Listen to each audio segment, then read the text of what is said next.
In just a few weeks, I'm going to be turning 30 years old.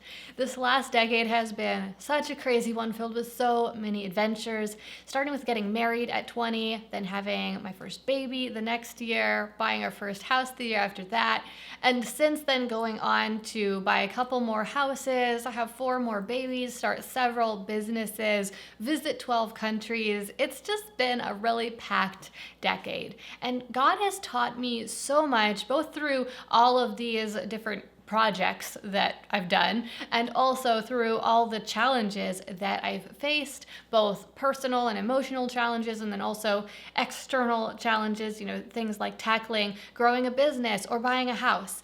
So I thought that this would be such a good opportunity, turning 30, to reflect on some of these lessons that I've learned, both to remember them and to share them with you guys.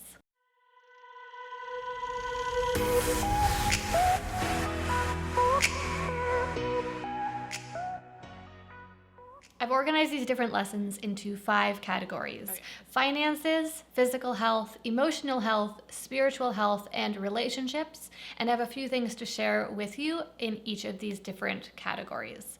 I'm going to start out with finances, not because it's the most important, but because back at 20 years old, it was the first thing that I really started working on and the first thing that I had some big goals for. So the first financial lesson that I want to share with you actually extends so much further than finances. It really applies to just about everything.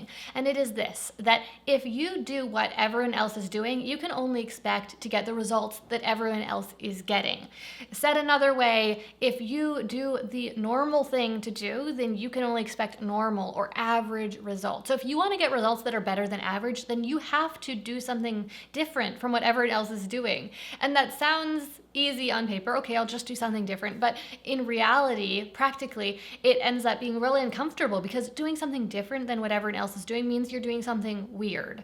And that is uncomfortable. And so here what I'm talking about is, instead of just going to college and getting a 9-to-5 job and trying to create success that way, maybe doing something different like starting your own business. Next, here's the basic formula for building wealth. First, you have to somehow earn money. You have to have money to make more money.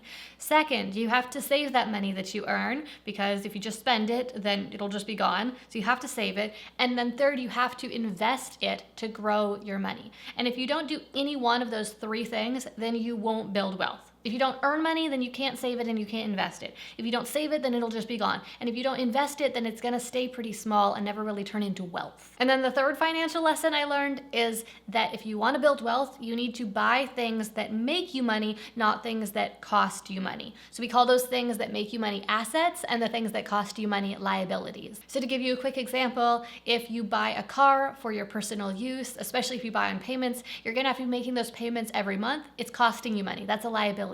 But on the other hand, if you buy a property that you can rent out for profit, then every single month you're going to be earning money from it. So that's an asset. Okay, so now let's move on to physical health. And most of what I want to share with you centers around how to maintain your weight, how to maintain a healthy body weight, because this is something that I struggled with for quite a long time. I used to easily maintain my weight. I was just like naturally skinny, didn't matter what I ate, sort of thing. And then when I had my first baby, I gained some weight, and it turned into quite a struggle to try to figure out how to lose that weight and how to maintain a healthy weight, and spiraled into some eating disorders. And so then I was just up and down. It was a mess. But here's what I figured out about how to easily maintain your weight. It starts with emotional health and happiness. If you are happy and content, not depressed or anxious, then it is much easier to maintain your weight. And I know that that is way easier said than done, but that is really the thing that I found made the biggest difference. When I was depressed or anxious, I would eat my feelings, and that made it really, really hard to maintain my weight. The second little secret to maintaining your weight is just getting enough sleep. And the simple reason for this is when you don't get enough sleep, then your body is physically stressed. It produces more cortisol that tells your body to store more fat for emergency situations, essentially. There might be a famine coming, it's stressed out. And so your body just stores away all the food that you eat as fat. So getting enough sleep, super easy way, or at least kind of easy, right? Sometimes it's a struggle to get enough sleep, but a super simple thing that makes a big difference. Another thing that makes a huge difference, I think the thing that really makes the biggest difference, and the thing that has to do with actually the food you're eating, is eat your vegetables. Prioritize eating your vegetables. I know you might not like them, but if you can learn to like vegetables, it makes a huge difference.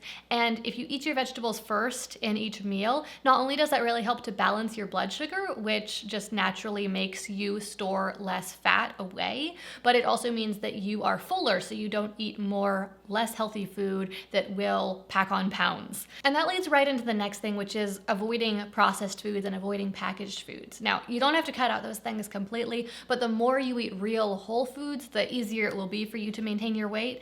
And the more vegetables you eat, the more you'll find that that naturally just pushes out those processed and packaged foods. Another thing that makes a difference is drinking plenty of water. This helps your body run well, it keeps your metabolism working properly, and it means that you are satiating your thirst with water, which has 0 calories, rather than trying to eat food to satisfy that thirst you're feeling or drink other things that have calories to satisfy your thirst. And then the last thing, at least as far as eating goes, is eating less sugar. However, for a long time I tried to make that the priority, and I found that really hard because it was so hard to eat less sugar when I was hungry or eat less sugar when I was stressed. And so by prioritizing those other things, happiness and sleep and water and eating vegetables, it naturally made it a lot easier for me to eat less sugar.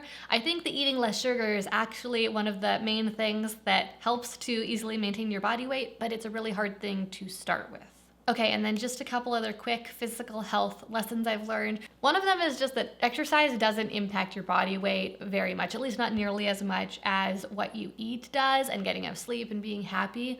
It can help, obviously, to develop your muscles and to strengthen your body, and that can help you to be overall healthier and to get sick less often and things like that.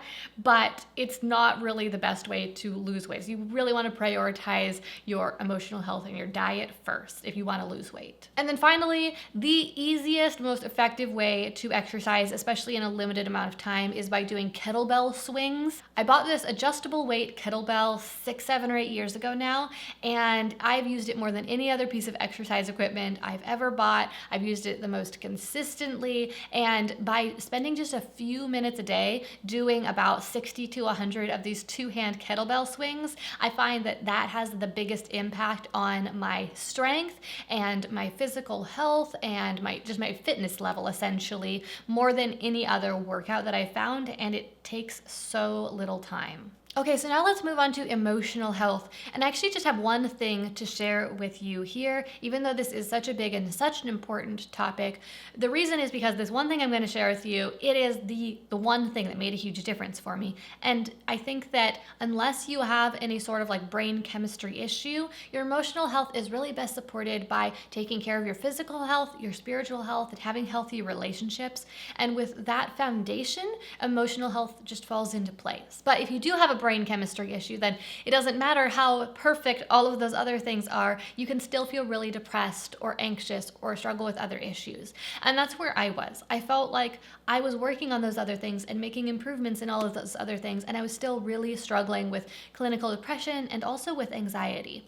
And I tried a lot of different things, a lot of different supplements, different diets, some different medications, tried doing a thankfulness or gratitude journal and different habits like that, and nothing really seemed to make a difference until I read this book called The Mood Cure, which is a book about amino acid therapy. So if you're not familiar, amino acids are the building blocks of proteins. They're what proteins are made out of. Some people naturally tend to be deficient in one of the amino acids, and it might be because they're not getting enough of it in their diet, or it might be because their body is improperly metabolizing that amino acid. So in other words, maybe it's just running through that amino acid way too quickly, metabolizing it too fast, or maybe it's metabolizing it too slow, so it never really has enough of it. And those neurotransmitters are things like serotonin and dopamine. They're really important chemicals that your brain needs in order to feel calm or feel happy or feel sleepy at the right time of day. Anyway, so I read this book called The Mood Cure, and in it helps you to self-diagnose which of these different amino acids you might be deficient in, and then you can take them as supplements. And of course, being just parts of proteins, they're completely safe and healthy for you to take, so there's no really side effects you need to worry about. And after doing this and trying a few different amino acids, I found one that made a huge difference for me, and it is 5-HTP. It's a pretty affordable and easy to find amino acid supplement, and by taking taking this just once each evening, I have experienced a huge difference in my mood. It's basically completely eradicated my depression and taken care of, I'd say 90% of my anxiety, which has changed my life so much. Now, just a couple things to keep in mind if you're interested in trying this for yourself. One, 5-HTP is not going to be the answer for everyone. I would highly recommend reading the book, The Mood Cure, and figuring out which one is right for you. And then the second thing is, it's not an instant fix. You take it and you don't feel anything right away. In fact, it normally takes me about like 4 to 7 days before I really start feeling a difference. And even when you do feel the difference, it's so subtle and feels so natural that it's easy, and I've made this mistake over and over again, really easy to feel like it wasn't the supplement that's actually making the difference and that you just happen to feel happier. Over and over again, I've taken 5-HTP for a while and then thought, I'm fine, I don't need this anymore, stopped taking it, and then crashed and burned real hard and had to go back on it. So now I just know I just need 5-HTP. I'm just naturally deficient in it. I don't know exactly why, but I'm really glad that I figured out that I need it because taking it makes a huge difference for my emotional health. Now let's move on to spiritual health. Now I need to preface this by sharing I'm a Christian. And if you're not a Christian, then these things that I'm going to share, they won't really apply to you. And if you're not a Christian, then the first steps to working on your spiritual health would be to study the Bible and evaluate your relationship with God and figure out what you need to do to get right with God. And those answers can be found in the Bible. But now let's move on to the spiritual lessons that I've learned as a Christian. The first one is that trusting God is not a feeling. Trusting God means to obey God even when it doesn't seem to make sense to do so. A couple years ago, I read through an extended children's story Bible with my kids, and it was really interesting to be able to read through the entire Bible in just a few weeks and really get a great idea of the big picture, especially with the Old Testament. And I started to notice a pattern, and the pattern was that over and over and over again, God told the Israelites and sometimes other people to do things that did not make sense. Like, he has a bigger plan in mind, and if we just step forward in faith and trust him and are obedient, then he is going to support us, and he's going to work all things together for our goodness and for his glory.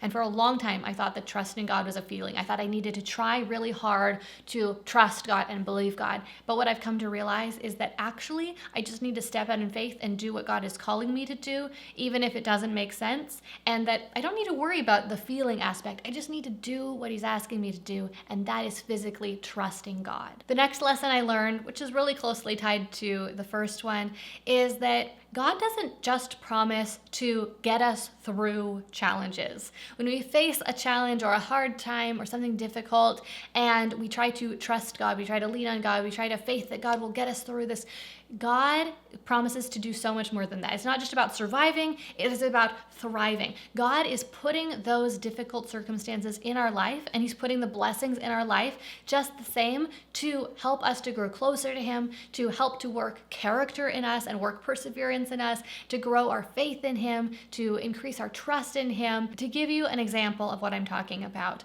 a few years into my marriage, my husband and I were having some marriage issues, and my marriage was just really not how I wanted it to be, and I saw my husband as the problem. There was a lot of things that he wasn't doing that I felt were being so problematic and so difficult to deal with. And I kept praying for God to solve the problem, for God to essentially fix my husband. And we would go to marriage counseling and try to figure out how to fix these issues. And I wanted the marriage counseling to somehow fix my husband and make the problems go away. But what I finally realized after several years was that God didn't need to fix the problem. God had put that problem in my life on purpose to lead me to trust him more because I wasn't trusting him. I was trying to find fulfillment and satisfaction in my husband, but really that could only be found in Christ. And I needed to learn that lesson. And once I finally did learn that lesson, or at least learn it in part, I'm sure I'm still working on it, but learn it in part, that was when things really started to get better in my marriage. When I stopped looking to my husband to give me happiness here on earth, and I started looking for happiness in God, fulfillment in God, and storing up treasures in heaven, as it says in the Bible. Okay, so now let's move on to relationships. And I'm gonna start with a marriage-related thing since that's what I was just talking about, and then I'll move on to a couple friendship type things. So, marriage thing. Marriage, the thing that makes marriage so special and so different from pretty much any other relationship we have here on earth is the commitment. When two people are 100% committed to each other, that allows both people to be completely all in, to completely trust each other, to completely be themselves around each other, to not hold anything back, to not be shy about anything. And that is what makes the marriage relationship so beautiful and so special. And if both people are not 100% all in, then what you're left with is a shadow of the glorious relationship that you could have. And I think that so many people, especially these days, they get married and they are promising to stay with the other person forever unless XYZ, or probably forever, or as long as they can deal with it, or something like that. And that sets their marriage up for failure from the start because they are not 100% committed. They're not committed forever. And I say other people, but the reason I'm listing this as a lesson I've learned in my 20s is because that was something I had to overcome myself. When I got married, I planned for it to be forever, but then in the messy middle, things got really difficult and I felt like I wanted a way out. And I realized eventually that it wasn't gonna work unless I was 100% committed forever, no matter what. Okay, and then the last lesson I wanted to share with you today, lesson I've learned in my 20s, is about friendship. And so here's the story.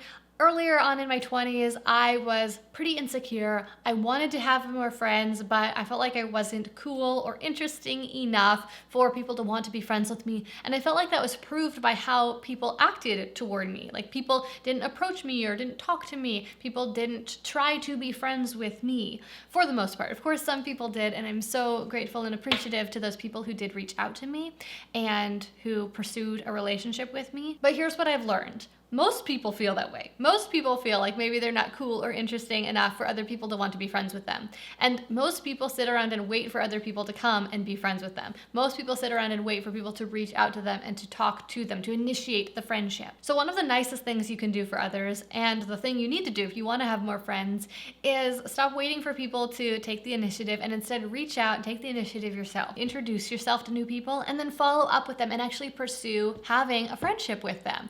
And I know it might feel awkward and might feel uncomfortable, and it might even feel like they're not reciprocating or they're not interested, and you can quickly go back to feeling like I'm not cool enough, I'm not interesting enough. But really, they're probably just shy and they're probably not sure quite how to respond. Most people want to have more friends, they want to have better, deeper friendships, but it's just one of those things where you have to step out in faith and you have to act confident even if you don't feel confident, and of course be yourself, but push yourself a little bit outside of your comfort zone. It is not only a great way to increase your number of friends and develop good friendships, but it also is such a wonderful way to love people by showing them love, showing them care, showing them that you are interested in them and interested in getting to know them. Well, there you have it. These are some lessons that I've learned in my 20s. Thank you so much for being a part of my 20s. I love getting to share things with you here. Obviously, normally here on my channel I talk about things like business and marketing, but I think sometimes it's nice to break it up and share some personal lessons that I've learned or give you some insights into my personal life. So I appreciate you and your patience with me as I share these different things. Thank you so much for joining me for this video. I hope you enjoyed it. If you did, give it a like to let me know. And if you happen to be new here, if you've just stumbled across this video and you're new to my channel, my name is Gillian Perkins. It's very nice to meet you. Normally here on this channel, like I said, I talk about business and marketing. So if you have any interest in starting an online business of your own, if you have an online business and you want to learn how to market it and grow it, then I would love to have you subscribe for videos like that in the future. All right, well, that's it for today. Thanks so much for watching, and I'll see you again next week.